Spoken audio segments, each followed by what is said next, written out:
The waves brushed gently against the shore of Madara, soft and unhurried, like a lullaby only the ocean knew how to sing. The sky was dipped in gold, slowly fading into a quiet blue as the last light of day gave way to evening. Cristiano Ronaldo and his son walked side by side along the beach near their home, their footprints stretching behind them in two parallel lines. One larger, one smaller, both equally present. There were no bodyguards tonight, no fans, no photographers. Just a father and his son, stealing a rare moment of peace from a life lived under constant spotlight. The air smelled of salt and memory. They had been talking about small things, school football, favorite food, funny things the dog did last week, when Ronaldo glanced at Jir, then looked out over the waves and asked a question he hadn't planned. It came out naturally, like a whisper wrapped in reflection. What do you want to be when you grow up? For a moment, there was no answer, just the soft hiss of the water meeting the shore. Ronaldo smiled to himself, expecting the usual, maybe footballer or, better than you, something playful. But when Cristiano Ronaldo finally spoke, his voice was quiet but sure. I don't know if I want to be anything the world expects me to be. Ronaldo stopped walking. So did the wind, it seemed. He turned to his son, searching his face, but Jida didn't flinch or fumble. His eyes were calm, reflective, like the sea before a storm. What followed was not just a simple conversation between father and son, but a moment that would challenge everything Ronaldo thought he knew about legacy, identity and love. It was not the answer he expected, but it was the answer that would change him. Cristiano stood there for a moment, his feet half buried in the sand, staring at his son like he was seeing him for the first time. Not as a boy, not as his reflection, but as something entirely his own. The waves rolled in again, a soft hush beneath the sudden weight in his chest. I don't know if I want to be anything the world expects me to be. Those words echoed louder than the cheers he had once heard in stadiums filled with thousands.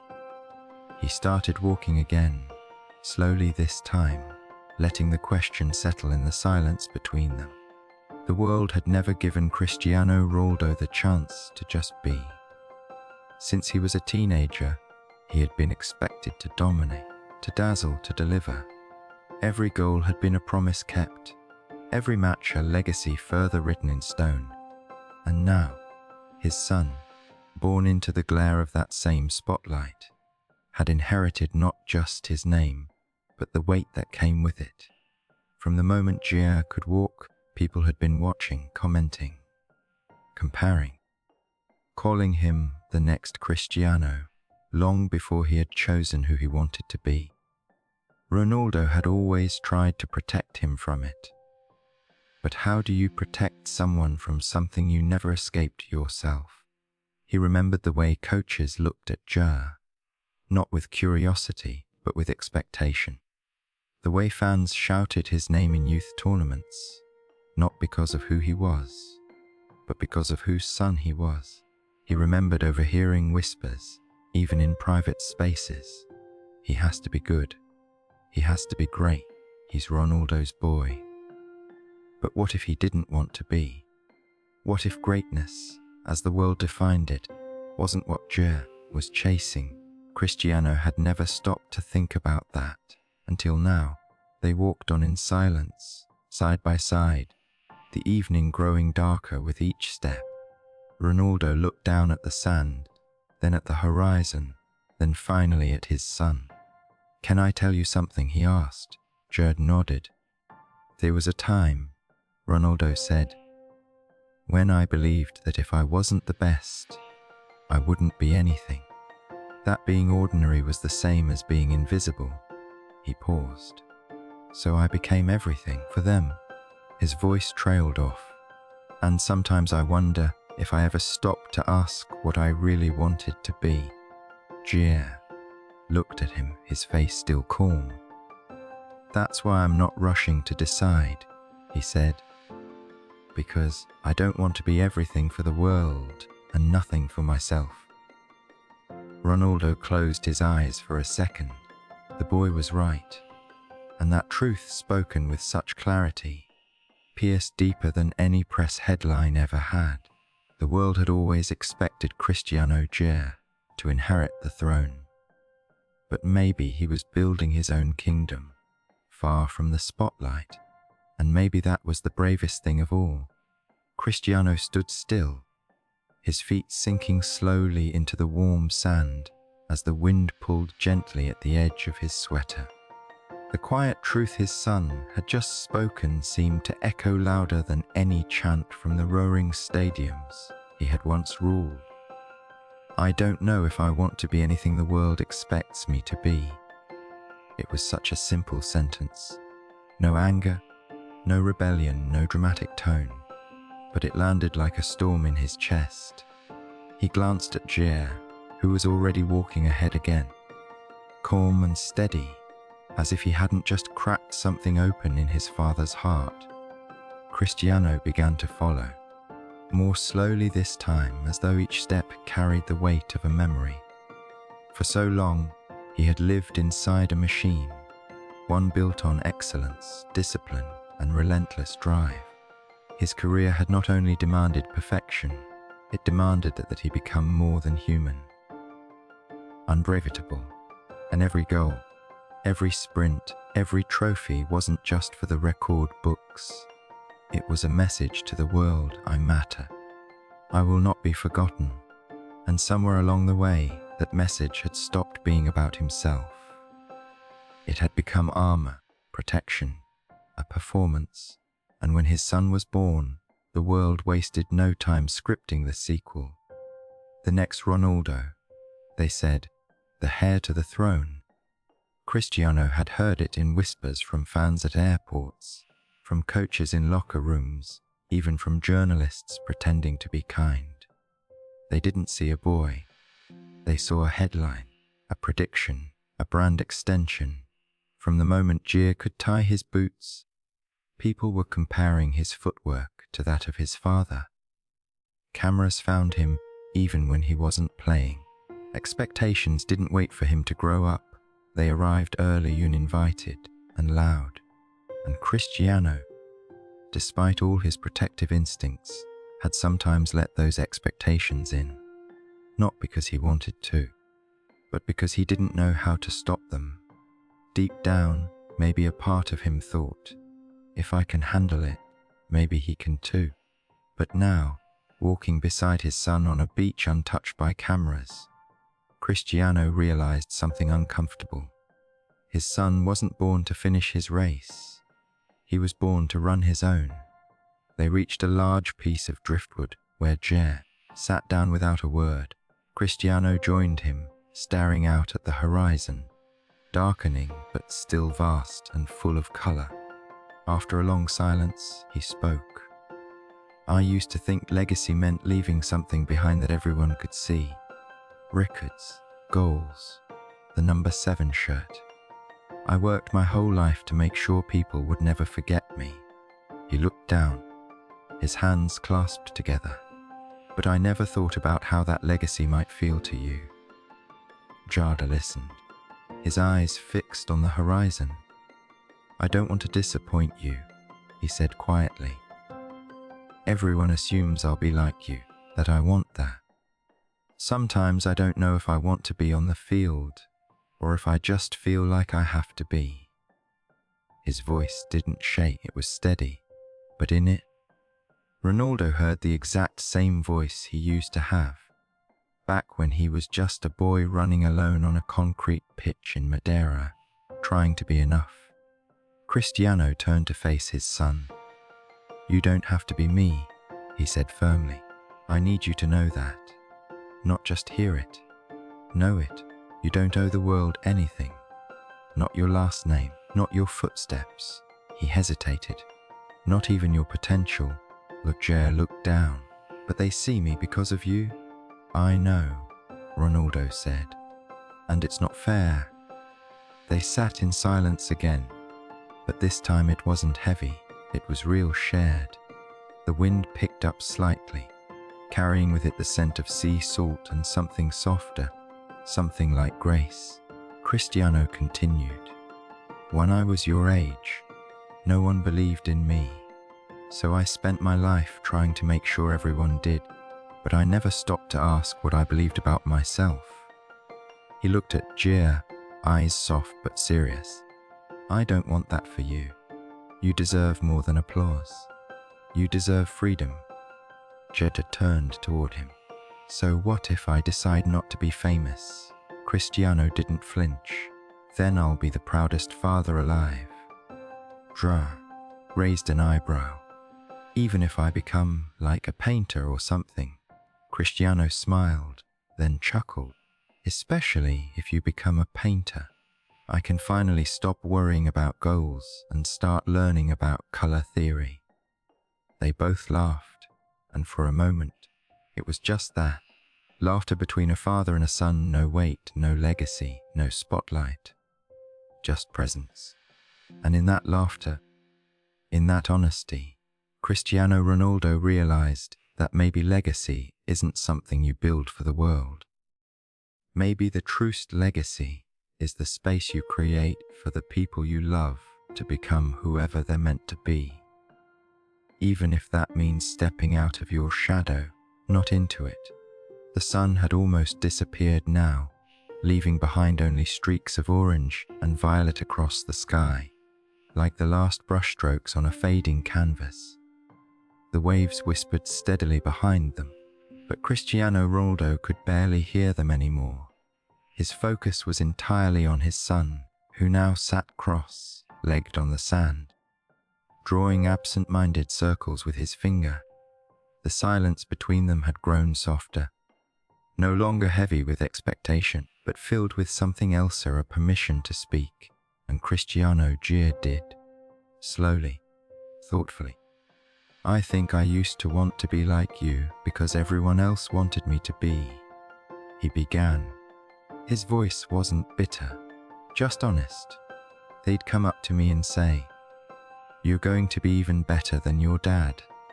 And I didn't know how to answer. I'd smile, I'd nod, but I always felt like they weren't really seeing me. Just a version of you that they hoped I would copy. He looked up, eyes clear. "But I'm not a copy. I'm me." Cristiano felt something shift inside his chest, quietly, like a breath he hadn't realized he'd been holding for years. Jutta continued, "I know I could chase goals. I know I could train every day and maybe even wear the same jersey one day. But lately I've been thinking about something else." Ronaldo leaned in slightly, listening with everything he had. "I've been watching how you are when the world isn't watching," Jada said. "The way you take care of grandma. The way you check in on people, even the ones who don't expect it. The way you sit alone in the kitchen some mornings and just think." He paused. "That's the version of you I admire the most, not the man who scores in finals, but the man who still tries to be kind when he's tired, who shows up even when he doesn't have to." The wind moved between them, as if giving space to let the words land, and they did, deeply. "So when you asked what I want to be," Jer said, "I don't think I want to be famous, or rich, or on magazine covers." He turned to face his father fully. "I think I want to be someone who doesn't disappear when the lights go out, someone who matters when no one's watching." Ronaldo didn't speak. He couldn't. There were no words for the way those sentences carved their way into his soul. No stadium had ever been that silent. No crowd had ever left him that breathless. And in that moment, as the sky surrendered to night and the stars blinked awake above them, Cristiano Ronaldo realized that his son's dream wasn't small. It wasn't ordinary. It wasn't a rejection of greatness. It was a redefinition of it. And maybe, just maybe, it was the greatest answer he'd ever heard. The stars had begun to scatter across the sky like tiny secrets, and still, neither of them moved. The beach was nearly empty now, the ocean curling gently toward the shore like a lullaby for those who dared to listen. Cristiano stared out at the horizon, but he wasn't really looking at the water. He was looking backward into the long corridors of memory, where echoes of his younger self still lived. He thought of that narrow room he shared with his siblings in Madeira, where dreams were too big for the ceiling above their heads. He remembered the hunger, not just for food, but for recognition, for a way out. He had wanted to be seen, to matter, to become so great that the world would never forget him. And in chasing that, he had outrun almost everything: poverty, doubt, critics, even time itself. But now, in the stillness beside his son, he found himself asking a question that had never fully formed until tonight. Did I ever choose this path? Or did I just run so fast I never looked back? He thought about the father he barely knew, about the silence in that home when things got too heavy, about the way he told himself that winning would heal the holes in his chest. That one day, success would rewrite the pain of being overlooked. And for a long time, that belief had fueled him. But sitting here now, beside a boy who didn't want to be famous, who only wanted to be real, Ronaldo began to wonder if maybe he had misunderstood what legacy really meant. Maybe it wasn't about proving the world wrong. Maybe it wasn't about trophies or records that would gather dust in glass cases. Maybe it was about something smaller, something quieter. He looked at Jer, whose eyes were now gazing up at the stars. That boy didn't need him to be a legend. He needed him to be present, to be kind, to be honest, to be human. Cristiano swallowed hard, the emotion thick in his throat. "You know," he finally said, voice barely above a whisper, "I've won everything I ever dreamed of. But hearing you speak tonight, it makes me wonder if I ever stopped to ask what I needed most." Jer looked over, and for a moment, neither of them said anything, because nothing needed to be said.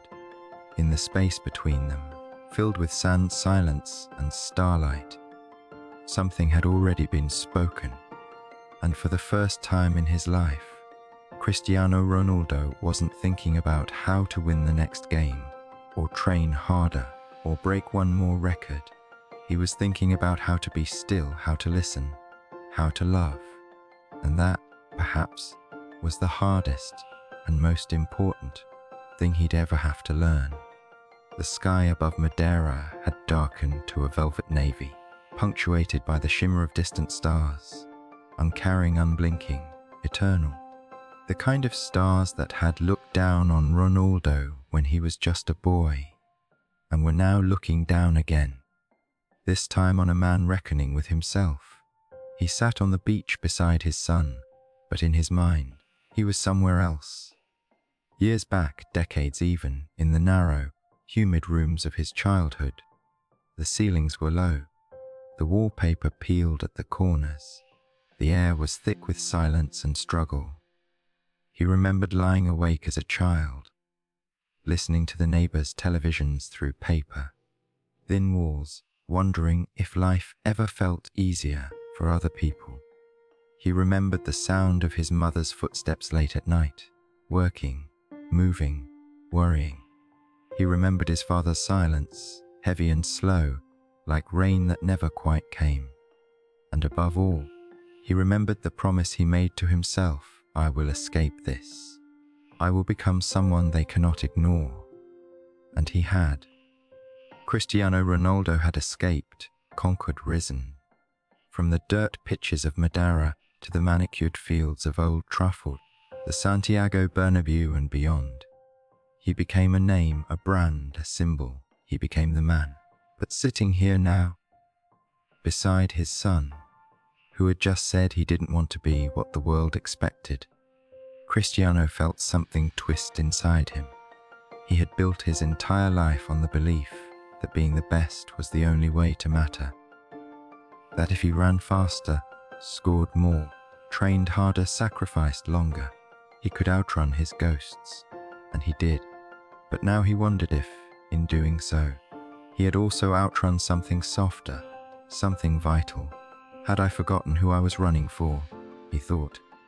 He looked at Jer, his face illuminated by the silver shimmer of moonlight, and was struck by how calm the boy looked, not defiant, not lost, just centered, grounded in a way that Ronaldo, for all his accomplishments, had rarely felt. "You know," Cristiano said softly, the words coming slowly, "when I was your age, I didn't have the luxury of asking myself what I wanted to be. I just knew I had to get out, had to become something, or I'd disappear." He looked at his hands, calloused from decades of training, of lifting trophies and carrying the weight of global expectation. "I didn't dream of glory. I dreamed of not being invisible." Gerda listened, saying nothing, giving the kind of silence that feels like safety. "I don't regret it," Ronaldo continued. "Not the pain, not the pressure, not the years without sleep.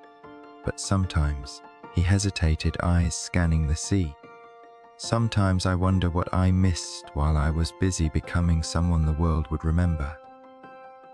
And there it was, his confession. Not one of weakness, but of truth. The kind that doesn't get shared in interviews or documentaries. The kind that's whispered in the dark to someone who might finally understand. "I remember watching you sleep when you were a baby," Ronaldo said, his voice rough now, like gravel underfoot. "And I told myself I'd give you everything I never had. But maybe I got so caught up giving you things, I forgot to give you me." Gerda reached down and picked up a small, smooth stone from the sand, turning it in his fingers. "You've always given me more than enough," he said quietly. "Even when you didn't realize it." Cristiano looked at him surprised. "You gave me your time, even when you were tired. You taught me what discipline looks like, what hard work really means. But most of all," Gerda glanced up, "you taught me what it means to carry something heavy and keep going." Those words hit harder than any crowd ever could. Ronaldo swallowed back a wave of emotion, his heart full of pride and shame and gratitude all at once. The man who had been called a machine for so long finally felt human. Fully, etchingly, beautifully human. "I just didn't want you to carry what I carried," he whispered. "I won't," Gerda said, "because I'm not alone."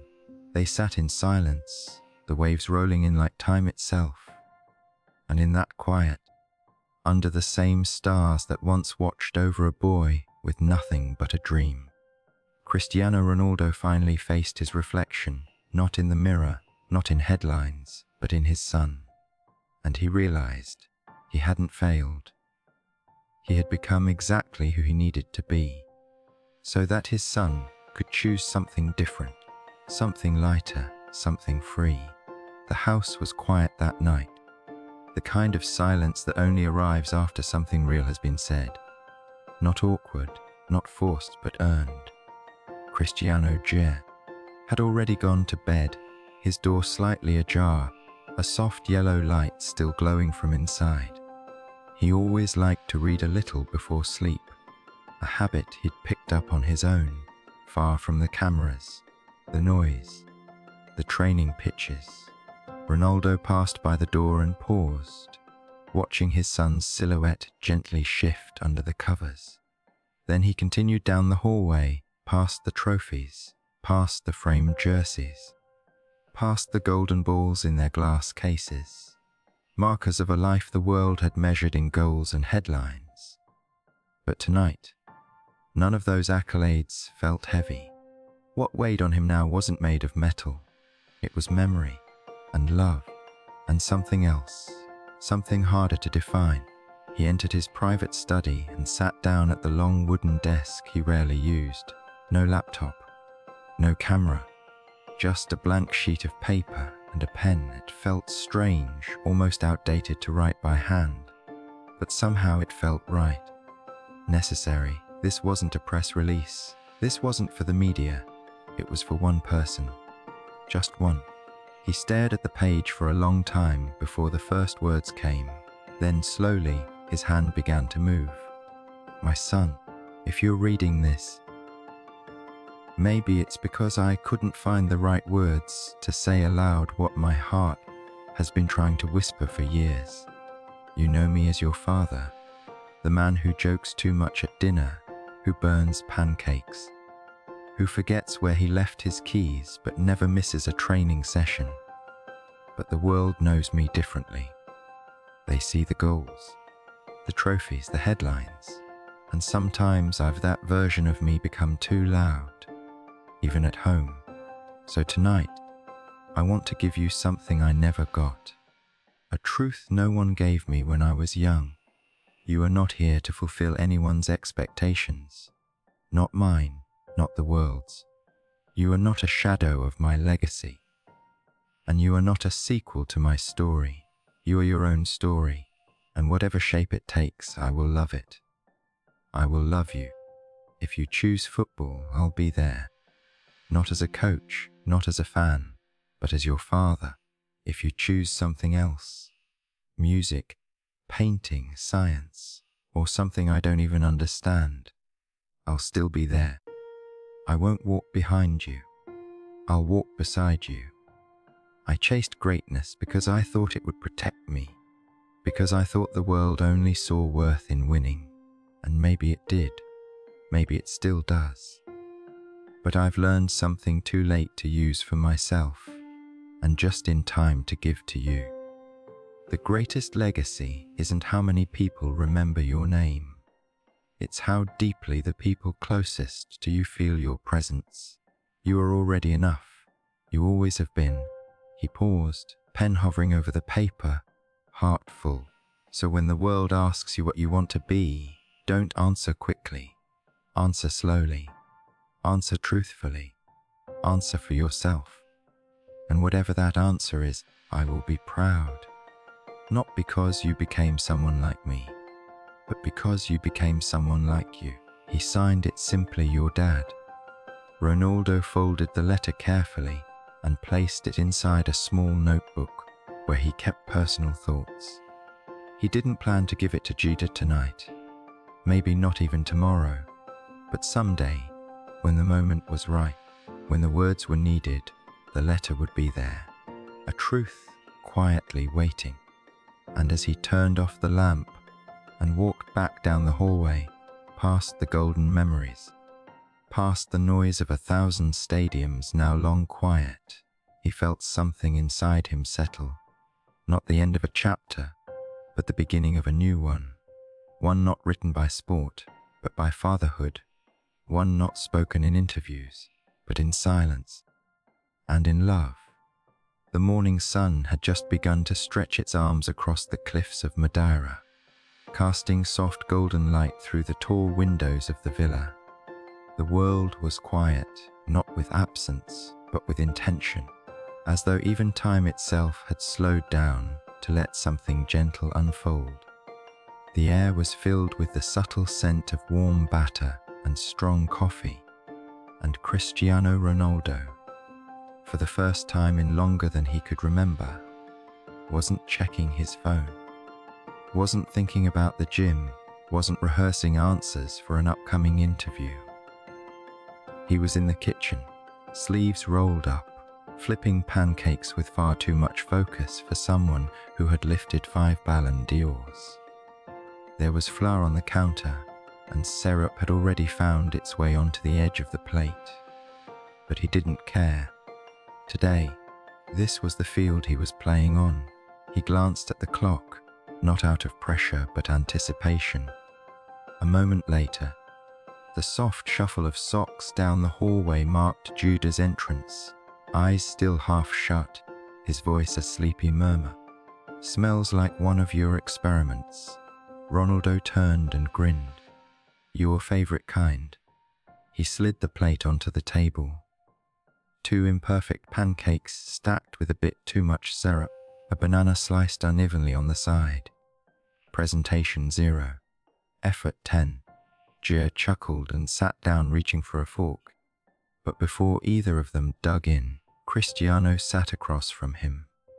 Not standing behind the counter, not rushing to clean up, not mentally elsewhere, he was seated, fully there, and in his stillness, something sacred passed between them. Ronaldo looked at his son and said, "You remember last night?" Gia nodded. "I thought a lot about what you said," Ronaldo continued. "About not wanting to be what the world expects. About being seen for who you are." His voice didn't shake, but it slowed. "You've given me something I never had, the chance to see myself not through fame, but through your eyes." He paused, then added softly, "And I like the man you see." Juta's fork paused midair, their eyes met. "I think that's the real you," he replied, "the one who makes pancakes, not headlines." For a few long seconds, neither of them moved. Then Ronaldo leaned back, a quiet breath leaving his chest. "From now on," he said, "this is the first goal of every day. You, this moment, not the world, not the records. You." The words weren't grand, they weren't loud, but they landed with the weight of a vow. Not the kind shouted in a stadium, but the kind whispered across a breakfast table, where it mattered more. Outside, the ocean sparkled under the rising sun. Inside, laughter broke the silence as Gia took a bite and made a face. Still burned the edges. Ronaldo grinned. A little fire builds character. And in that moment, surrounded by syrup and sunlight, Cristiano Ronaldo realized he had finally scored the most important goal of his life. Not under pressure, not for glory, but for presence. Because greatness wasn't just about what the world remembered. It was about what his son would never forget. Years passed as they always do, not loudly, not all at once, but quietly. In the way a child's laughter becomes a deeper voice. In the way birthday candles multiply without notice. In the way time gently rearranges the furniture of our lives. Cristiano Ronaldo was no longer the man chasing defenders down the sideline or lifting silver above his head before a roaring crowd. The cameras still followed him sometimes, the interviews still came, and the records remained inked in football history, but his soul no longer lived there. It lived in quieter places now, in late-night phone calls with his mother, in silent walks with no destination, in memories of sand and pancakes and the boy who once asked, "Do you think people love you or just your goals?" That boy was now a young man, taller, more confident, eyes still steady, still curious, and on one particular afternoon, years after that beachside conversation had cracked open a different kind of legacy, Cristiano found himself standing at the edge of a small, private gallery in Lisbon. The walls were filled not with action shots of football, but with canvases, soft, thoughtful, abstract. His son's name hung near the door, not as a brand, but as an artist, not as a Ronaldo, but as himself. Guests moved through the space, whispering their awe, unaware that the man standing quietly near the back had once ruled stadiums that echoed his name. Jada approached, holding 2 glasses of water, and handed one to his father. "I never asked if you liked it," he said, a little nervous now, like he was 12 again. Cristiano took a slow sip, then looked around the room once more. "I don't like it," he said. "I love it." Gia smiled, wide and humble. "You sure it's not just the dad in you talking?" Cristiano turned to him, placed a hand on his shoulder, and spoke with a voice carved from years of learning, losing, and loving. No, it's the man who finally understands what legacy really means. They stood there, shoulder to shoulder, in a quiet room filled with colors and light. No screaming fans, no bright lights, no goal celebrations. And yet, in that space, the weight of history felt softer, warmer, kinder. Because legacy wasn't just about what the world remembered when you were gone.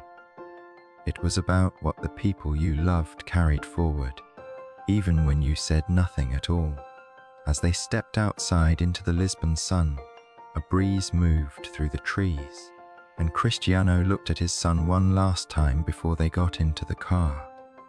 "You know," he said, "I used to believe my greatest accomplishment was what I did on the pitch." Jer looked at him, waiting. Ronaldo smiled, but it was actually what I built off of it, and who I built it with. And as they drove away, the gallery shrinking in the rearview mirror, Cristiano Ronaldo, once the most famous name in football, felt something he had never chased, but now had found peace. Because the world may never remember your every goal, but the people who sat across from you at the table, they will never forget who you chose to be when the game was over.